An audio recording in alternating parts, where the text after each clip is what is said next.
Dire Straits were one of those few bands who were as brilliant as they were lucky, and who were as lucky as they were brilliant. And they were exceptionally brilliant. Dire Straits are the ultimate adult rock band. They had the best combination of, like, sweatbands and suit jackets in rock music. The story of Dire Straits began in London after brothers Mark and David Knopfler moved down from Leeds to pursue a music career. Prior to this, the brothers had both played in various bands, whilst Mark had a short career in journalism and lecturing at universities. Mark Knopfler had actually, you know, he'd gone to university and he'd got a degree and he'd had a job as a journalist at the Yorkshire Evening Post. He married his childhood sweetheart as well and got divorced quite young. So by the time that Dire Straits had started, he was, you know, he was an adult. Because Mark Knopfler is so well schooled in the English language, his lyrics have a sense of place, and that place is invariably Britain, be it at the Wild West End of London or the waterfront of Newcastle. But he was also influenced heavily by an American blues strand, particularly people such as Lonnie Johnson, who had that kind of rumbling reflection that as some American blues does have. And that was his vision, to merge the sense of English place with a vague American blues sound. And you had something which actually hadn't happened before. The kind of blues artists that I associate more with Dire Straits are actually the British blues musicians of the 60s, and people like Clapton and John Mayall. I would say the big influence would have been J.J. Cale, you know, the American singer, because he brought in this very laid-back, very everything's very restrained, almost a whisper. My feeling is that would be the big influence on Mark Knopfler's singing style. Once in London, the brothers met bassist John Ilsley and drummer Pick Withers. Under the new name of Dire Straits, which reflected their mutual financial situation at the time, they recorded a 5-track demo which included future hits, Sultans of Swing. Sound of the river, you stop and you hold everything. Well, Sultans of Swing itself is a very interesting song. Mark Knopfler saw this band, allegedly called the Sultans of Swing, playing in a pub in Ipswich, and he wrote a song about the whole miserable experience. Now, whether this is true or not remains to be seen, because it feels autobiographical, which again might just be a tribute to his craft. Obviously, Sultans of Swing makes SOS, so maybe it was an appeal for help. Competition in other places. They went to Charlie Gillett, the BBC London radio DJ. I think they just wanted to, as you do when you're in a band, just wanted to give him a tape and go, oh, if you've got any feedback or whatever, then let us know. London town. But he played it on the radio because he liked it that much and put a shout out to record companies to sign this band, and lo and behold, 2 months later, they were signed to Phonogram Records. This is 1977, it's the year of punk. And I think a lot of more conservative, a lot of more traditional broadcasters were concerned about punk, were concerned about that they didn't understand it, that it did not speak to them, that they were being pushed aside. And I think that the sound of those early Dire Straits songs, you know, taps into something more conventional, something that they can understand, something that they can get behind, that is, you know, in their comfort zone, which I kind of think is part of the reason why so quickly they get picked up.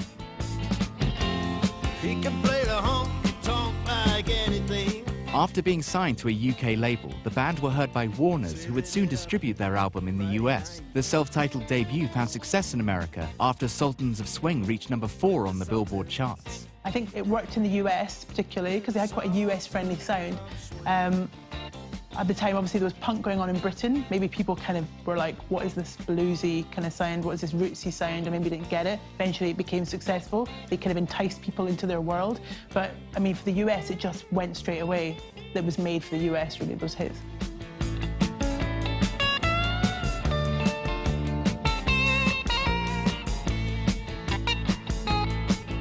They were doing stripped-back music, but it wasn't punk, even though they came at the time of punk. So actually, they found this niche, which is, you know, this kind of rarely explored area of doing actually quite, you know, everything's quite simple, but just very, very well played, very virtuosic, without ever going off into kind of endless guitar solos. The band swiftly produced a follow-up album, Communique, which would also chart worldwide. Then, at one of their gigs in Los Angeles, they were noticed by legendary singer-songwriter Bob Dylan. Impressed by their performance, Dylan asked Mark Knopfler to work with him on his next album. Dylan went to see Dire Straits play in Los Angeles and very much enjoyed them and struck up a friendship. Now, the background to this, in Dylan's terms, is that this was the moment where he became a fire and brimstone Christian, and he was making extremely hardcore Christian records. Now, Knopfler had never been a Christian himself, but his guitar playing could add a sense of warmth to Dylan's lyrical harshness. It was almost like sprinkling a little sugar to help sweeten the pill of this fundamental Christianity that Dylan was embracing at the time. Mark would go on to produce one of Dylan's albums, so it was an interesting relationship, especially seeing as Mark's lyrics were often compared to Dylan. I think they obviously kind of like fed off each other creatively.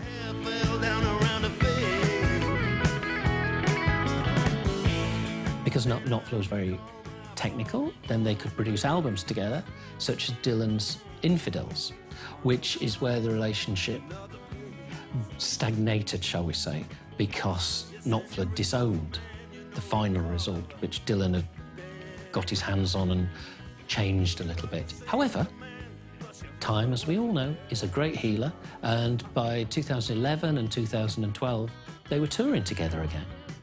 So it's a long-standing relationship, and I do think that Dylan sees something of himself in Mark Knopfler.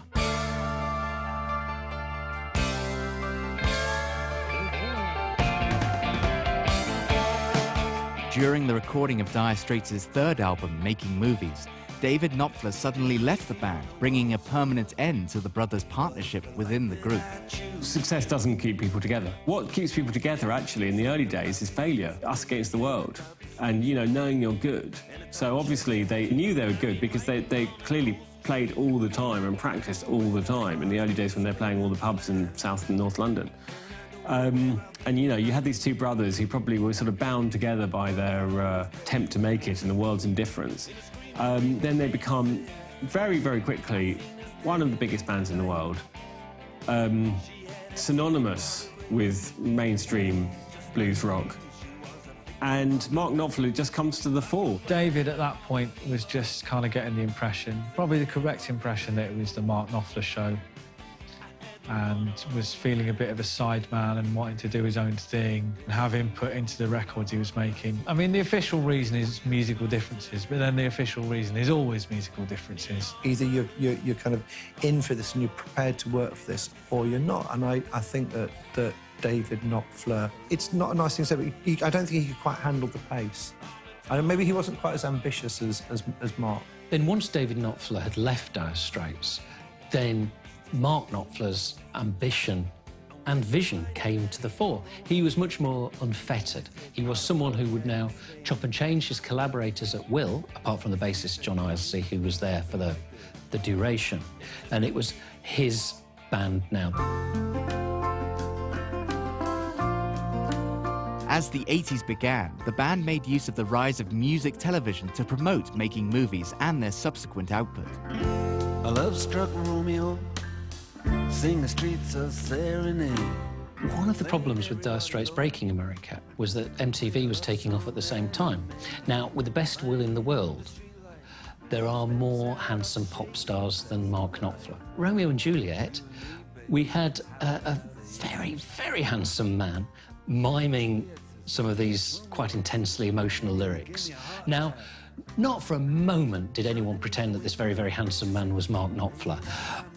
But it didn't make it explicit that this very, very handsome man wasn't Mark Knopfler.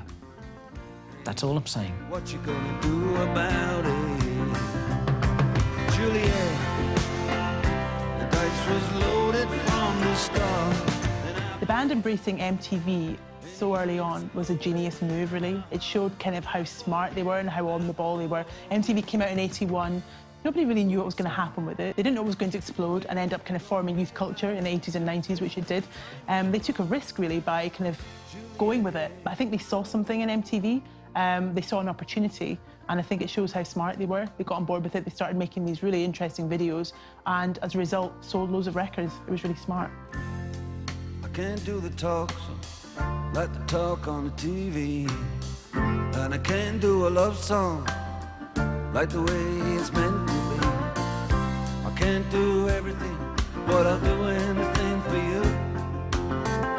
I can't do anything except being.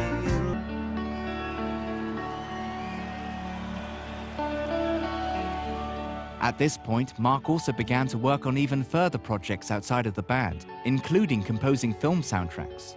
Because he's a qualified journalist, that means he can write to deadlines, and that means that he can write to order, if required. Writing soundtracks is about writing to deadlines and writing to order. Therefore, he turned out to be very, very good at it.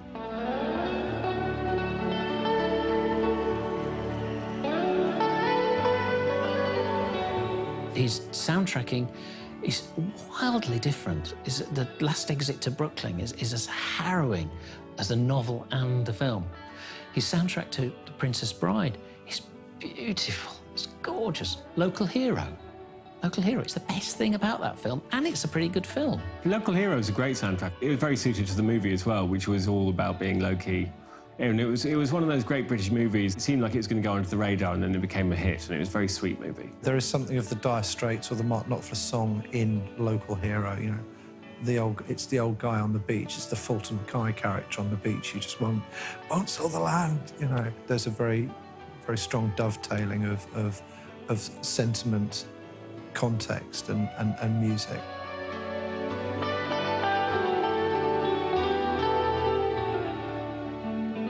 If Dire Straits had never existed, I think Mark Knopfler would be one of our great soundtrackers.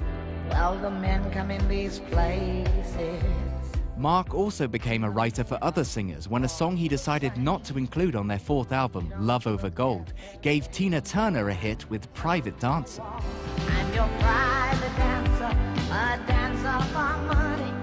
Do what you want me to do. Now, I love Tina Turner and I love Private Dancer, but I don't think that Mark Knopfler penned hit would have worked as a track for him. No, not at all. I think Mark was right to give it away. It has to be written from a female perspective. It's about a lap dancer. It'd just sound creepy if a guy sang it. Striving for better sound quality, Mark wanted to try new digital technology for the next Dire Straits album. Brothers in Arms became one of the first albums to be recorded on digital tape and directed at the emerging CD market. It was one of the first albums to come out on CD, and the really smooth digital production of it was just tailor-made for the times. There's a lot of like high-tech digital sound systems being produced at that time that people were starting to buy, and taking stereo very seriously in that respect. And it worked well on the radio. And, you know, I mean, there are good songs on it, there's no question of that, but it just worked very well with the kind of ethos of the time. It sounded good coming out of expensive car stereos. At this point, mainstream rock band, the band had properly arrived. Everybody loved them. They were kind of soundtracking everyone's lives. It was one of those records that everybody had, and they deserve it. It's a great record, great radio records, really hooky, amazing kind of guitar riffs.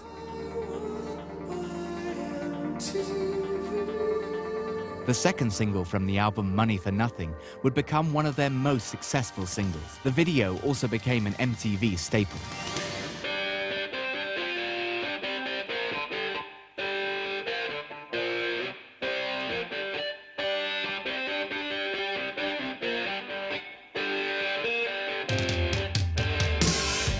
I think it is a video classic, and again, it's of its time. I mean, I seem to remember you've got like this kind of neon thing going on, and, you know, you've got that sort of guitar riff that comes in, which is kind of naff at the same time as quite irresistible. Look at them yo-yos, that's the way you do it. You play the guitar on the MTV. They knew that by getting their video played and by referencing MTV in the song, which was a smart move, it would sell loads of records, and it did. I think that video is great. It's quite weird. The song references a microwave oven, again, quite odd, but it kind of works. It's brilliant. I think pop's at its greatest when it's a bit weird. We got to install microwave ovens, custom kitchen delivery. It was a clever song, really, because on one level it was, you know, it was just saying, this is ridiculous, you know, it is money for nothing. And then on the other, it's a big celebration of it. So it was very 1980s. Brothers in Arms went on to become one of the biggest selling albums of all time. Today, it has sold over 30 million copies. The success, however, led to the first breakup of the band. Sometimes you just hit gold, and there's nothing that you can do to stop it. No matter how you try for it, it might not happen. Here, they did, and you can say there isn't a wasted note on it. There's joy in Walk of Life, there's despair in Your Latest Trick, there's Knopfler's fantastic, very visual lyrics, and it sounds brilliant. It doesn't sound like anyone else, actually. The subject matter resonated incredibly well with, you know, the blue-collar American audience. Everything from the title song, you know, these mist-covered mountains, to the kind of the air-punching, money-for-nothing thing. It spoke to the average American. The thing with Brothers in Arms is like a lot of records like that, it's sort of started to become about numbers. And it was like, it sold this many copies, and they've sold out this many tickets, and they're on to it. And it just becomes statistics, and the actual music itself just kind of gets forgotten. It just becomes a commodity. And I think they felt a little bit just exhausted by that. The fact that it went on for so long and they were forced to tour it for so long. And that was the reason why they kind of called it quits at that point. I think there was an interview with Mark where he said he didn't want to be the biggest, he just wanted to be kind of the best musically, and I think that was a problem for him. He suddenly had all the success and he didn't really know what to do with it. Mark had called quits on the band to focus on solo projects and film soundtracks, but 3 years later announced that Dire Straits would reform for another album. However, On Every Street was released to mixed reviews. Calling Elvis, is anybody home? People have been waiting a long time for Dire Straits to follow up the most successful album of its period. And as a result, On Every Street was never, ever constructed to be that successful. And it was also not quite as good, but it was mercilessly panned. They came along at the right time, and then you get on a wave, and it's like you can do no wrong. And then that, of course, that wave crashes, and you sort of pick up where you left off at some point.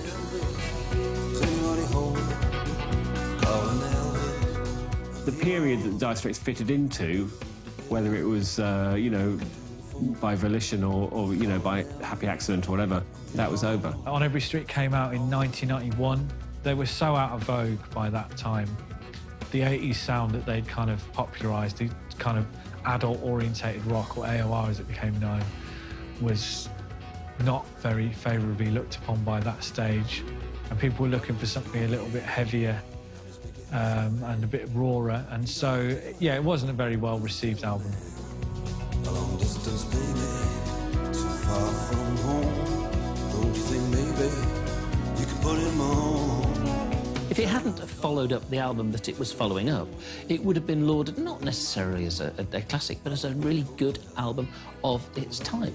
Mark Knopfler was never one to be rushed after the first initial rush of Dire Straits' creativity. He took his time. He was waiting for the storm of superstardom to abate before reconvening Dire Straits. And he made an album just as good as their other albums.